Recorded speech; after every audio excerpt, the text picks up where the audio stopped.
Welcome back mga katambalan, mga hot topic and issue pag-usapan natin. Update po tayo kay Barbie Fortesa at kay David Ticauco na kung saan nga po itong si Barbie ay naglabas ng video kasama nga po si Kaylin Alcantara at sumasayaw nga po ang dalawa. Si Kaylin at Barbie nga po ay magkakasama sa nalalapit na pagpapalabas nga po ng Beauty Empire sa GMA.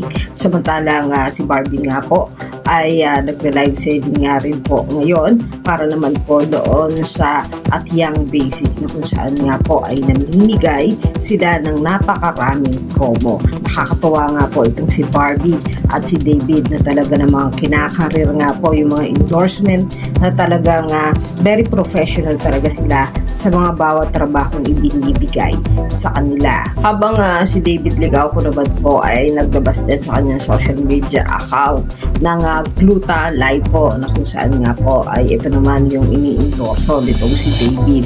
Samantalang ngayong hapon nga po ay nag-post naman itong si David na napakaangas nga po na sakay ng isang puting kotse at nakikita rin na tinitingnan itong si David ang napakalawak na lupa at sinasabi nga na ito daw ay bagong nabiling lote. Itong si David makikita naman na napakalawak, napakaganda ang lugar. Makikita rin na umaakyat pa nga itong si David. Samantalang napakaangas naman ang dating itong si David, sakay nga ng napakaganda niyang sasakyan at kapansin-pansin nga na talaga namang napakagwapo talaga ng isang David Licauco, sakay nga nung napakaganda naman niyang car na talaga naman lutang na lutang ang ugapuhan ng isang pangbansang Ginoo. Yan po yung mga update natin ngayon kay David at kay Barbie. Kayo mga katambalan, ano ang masasabi niyo? Mag-comment lang sa comment section at pag-usapan natin.